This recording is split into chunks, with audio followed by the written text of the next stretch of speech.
Hello and welcome. अगला question है हमारे पास, explain acceptance must be made by the person to whom proposal is made. तो आपको जो है ये स्टेटमेंट एक्सप्लेन करनी है। ये क्वेश्चन हमारे पास HGS 1998, BGS 2018, PGS 1995 में पूछा गया है। ये क्वेश्चन डायरेक्टली जो है स्टेटमेंट फॉर्म में नहीं पूछा गया है, ये जो है फैक्ट बेस्ड क्वेश्चन है वो पूछा गया है और उसको कैसे अटेम्प्ट करना है वो हम यहाँ से जो है देखेंगे। आंसर हम स्टार्ट करेंगे इंट्रोडक्शन से। इंट्रोडक्शन में आ गया हमारे पास, ऑफर अलोन सफिशिएंट नहीं है फॉर्म करने के लिए अग्रीमेंट। फॉर्मेशन जो है एक अग्रीमेंट की नहीं हो सकती है बिना एक्सेप्टेंस ऑफ ऑफर के। सेक्शन 2B जो है एक्ट का वो डिफाइन करता है एक्सेप्टेंस। ये प्रोवाइड करता है जब पर्सन जिसको प्रपोजल दिया गया है वो सिग्निफाई करता है अपना असेंट, तो जो प्रपोजल है उसको बोला जाएगा कि वो एक्सेप्ट हो गया है। एक प्रपोजल जब एक्सेप्ट किया जाता है वो प्रॉमिस बन जाता है। तो बेसिकली हम जो है इंट्रोडक्शन में या फिर जो फैक्ट बेस्ड क्वेश्चन आता है उसमें जब हम सॉल्यूशन स्टार्ट करते हैं तो वहाँ पे जो है हम एक्सेप्टेंस को थोड़ा सा एक्सप्लेन करेंगे। उसके बाद हम मेन कंटेंट पे आएंगे, that is acceptance must be made by the person to whom proposal is made, कि एक्सेप्टेंस उसी पर्सन के द्वारा दिया जाना चाहिए जिसको प्रपोजल दिया है। इसमें आ गया हमारे पास की जो एक्सप्रेशन है to whom the proposal is made. तो ये जो एक्सप्रेशन है सेक्शन 2B में ये क्लियरली सिग्निफाई करता है कि जो एक्सेप्टेंस है वो दिया जाना चाहिए उस पर्सन के द्वारा जिसको प्रपोजल दिया गया है या डायरेक्ट किया गया है। अगर स्पेसिफिक ऑफर है तो ये स्पेसिफिक पर्सन को दिया जाएगा, तो उस केस में ये है एक्सेप्ट किया जाना चाहिए उस स्पेसिफिक पर्सन के द्वारा या किसी और पर्सन के द्वारा जो ऑथराइज्ड है उसके बिहाफ पे, जैसे कि उसका एजेंट। अगर ये जनरल ऑफर है, देयरफॉर अगर ये जो है वर्ल्ड एट लार्ज को दिया गया है तो पर्सन जो फुलफिल करता है कंडीशंस जो मेंशन की हैं वो जो है उसकी एक्सेप्टेंस मानी जाएगी। सेकेंड पैराग्राफ में हमने जो स्टेटमेंट है हमारे पास to whom the proposal is made, इसको जो है एक्सप्लेन किया है। इसको दो केसेस में पढ़ा है हमने, एक आ गया स्पेसिफिक ऑफर, दूसरा आ गया हमारे पास जनरल ऑफर। फिर आ गया इलस्ट्रेशन हमारे पास। इलस्ट्रेशन में आ गया हमारे पास, A makes an offer to B. A जो है बी को ऑफर करता है to buy his house, B का जो है घर खरीदने के लिए। इन दिस केस सिर्फ बी या उसका ऑथराइज्ड एजेंट जो है वो एक्सेप्ट कर सकता है ऑफर। अगर एक्स जो है वो ओवर हियर करता है कॉन्वर्सेशन को और एक्सेप्ट करता है ऑफर को, देन ये जो है वैलिड एक्सेप्टेंस नहीं माना जाएगा। तो ये बेसिकली हमारे पास इलस्ट्रेशन थी। फिर आ गया इसमें हमारे पास केस लो, पॉवल वर्सेस ली 1908। काफ़ी इंपॉर्टेंट केस लो है और इसी के बेसिस पे जो है फैक्ट बेस्ड क्वेश्चन आते हैं। फैक्ट्स भी आप ध्यान से करेंगे। कॉन्ट्रैक्ट एक्ट में जितने भी हमारे पास केस लॉज हैं, specially standard case laws. Fact आ गया इसमें हमारे पास, एक पर्सन ने अप्लाई किया एक पर्टिकुलर पोस्ट के लिए स्कूल में। जो मैनेजर्स थे उन्होंने पास किया एक रेजोल्यूशन, उसको अपॉइंट करने का रेजोल्यूशन, लेकिन ये जो डिसीजन है ये कम्युनिकेट नहीं किया गया उसको। एक कम्युनिकेशन जो है इस डिसीजन का वो दिया गया एक अनऑथराइज्ड पर्सन के द्वारा।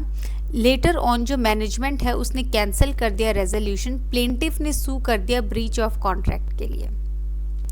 अब इसमें क्या है, फॉर इंस्टेंस ए एक पर्सन है, उसने अप्लाई किया एक पोस्ट के लिए स्कूल में। यहाँ का जो मैनेजमेंट था उसने रेजोल्यूशन पास कर दिया कि वो अपॉइंट करेगा ए को, लेकिन ये बात जो है ए को उन्होंने नहीं कन्वे करी। अब किसी एक्स ने जो एक अनऑथराइज्ड पर्सन था, फॉर एग्जांपल वहाँ का पीएन था, उसने रेजोल्यूशन देख लिया और उसने जो है ए को इन्फॉर्म कर दिया कि भाई आपको जो है अपॉइंट कर लिया गया है, आपका सिलेक्शन हो गया है। लेकिन बाद में क्या हुआ, जो मैनेजमेंट थी उसने रेजोल्यूशन कैंसिल कर दिया। तो यहाँ पे कोर्ट ने हेल्ड क्या किया, अब जो ए है उसने सू कर दिया कि यहाँ पे ब्रीच हुआ है कॉन्ट्रैक्ट का। कोर्ट जो है उसने हेल्ड किया है कि कोई भी कॉन्ट्रैक्ट नहीं था, क्योंकि कोई भी वैलिड एक्सेप्टेंस नहीं थी।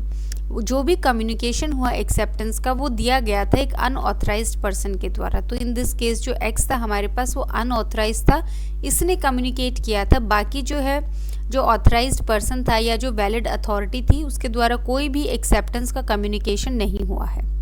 काफ़ी ज़्यादा इंपॉर्टेंट जो है क्वेश्चन है हमारे पास। सेम जो है आपके पास फैक्ट्स एग्जाम में पूछे जाते हैं, तो ध्यान से करेंगे। फिर आ गया कंक्लूजन हमारे पास।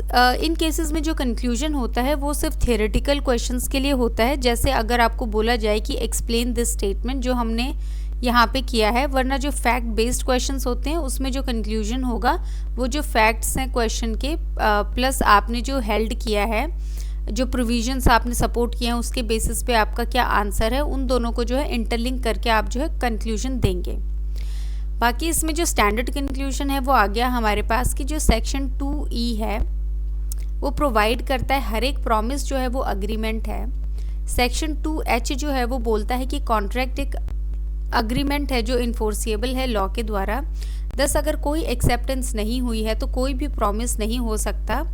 अगर कोई भी प्रॉमिस नहीं है तो कोई भी अग्रीमेंट नहीं होगा, और अगर कोई भी अग्रीमेंट नहीं होगा तो कोई कॉन्ट्रैक्ट नहीं होगा। देयरफॉर ये फॉलो करता है कि एक्सेप्टेंस जो है वो सिने क्वा नॉन वो एक वैलिड कॉन्ट्रैक्ट है। तो बेसिकली कंक्लूजन में हमने जो 3 वर्ड्स हैं जैसे कि प्रॉमिस, अग्रीमेंट और जो आ गया हमारे पास तीसरा कॉन्ट्रैक्ट, इसको इंटरलिंक किया है और इसमें हमने बताया है कि जो एक्सेप्टेंस है वो कितना इंपॉर्टेंट पार्ट जो है वो प्ले करता है in formation of contract. Conclusion में हमने बस 2-3 लाइन का ही लिखना है, थोड़ा सा इंटरलिंक करके थोड़ी सी एक्सेप्टेंस की जो है इम्पॉर्टेंस बता के। बाकी इस क्वेश्चन में 2-3 बातें ध्यान रखने वाली हैं। पहला यही कि 10 मार्कर के हिसाब से किया है हमने। फैक्ट बेस्ड क्वेश्चन आएगा, कभी भी आपको ये नहीं आएगा कि explain this statement. Contract law में बहुत ही ज़्यादा प्रोबेबिलिटी है कि हर एक टॉपिक से फैक्ट बेस्ड क्वेश्चन आए। जो थोड़े बहुत थियोरेटिकल क्वेश्चन है वो हैं हमारे पास, जैसे कि what is standard form of contract, general offer क्या है, थोड़े से इस टाइप के जो है क्वेश्चंस पूछे जाते हैं थियोरेटिकल में। अदरवाइज प्रैक्टिकल क्वेश्चंस ज़्यादा होते हैं। अगेन अगर ये फैक्ट बेस्ड आता है, आपको जो है फैक्ट्स वापस से लिखने हैं, उसके बाद आपको लीगल इशू बताना है क्या है, उसके बाद आप सॉल्व करना स्टार्ट करेंगे। सबसे पहले आप एक्सेप्टेंस के बारे में बताएंगे, उसके बाद जो उसकी एक स्टेटमेंट थी हमारे पास कि to whom it is made, पिछली वाली स्लाइड में, दैट इज़ ये to whom the proposal is made, इसको जो है एक्सप्लेन करेंगे। उसके बाद आप जो है प्रॉपर इलस्ट्रेशन देंगे। इलस्ट्रेशन आप स्किप भी कर सकते हैं अगर आपके पास केस लॉ है और केस लॉ का नाम, फैक्ट्स आपको सब पता है। केस लॉ पूरा एक्सप्लेन करेंगे, नेम, फैक्ट्स और उसमें क्या हेल्ड किया गया था। उसके बाद आप जो है कंक्लूड करेंगे, जो आपके पास प्रेजेंट केस होगा कि इन द इंस्टेंट केस ये फैक्ट्स हैं और जो ये केस है हमारे पास जिससे सपोर्ट किया गया है इसमें सिमिलर फैक्ट्स थे, और क्योंकि यहाँ पे ये हेल्ड किया गया है तो सिमिलर लाइन पे हम जो है ये कंक्लूड करते हैं। जो भी आपका कंक्लूजन होगा, आप फैक्ट बेस्ड क्वेश्चन जो है ऐसे अटेम्प्ट करेंगे। बाकी जो है इस क्वेश्चन में हमने सब कुछ इंक्लूड कर लिया है। So thank you.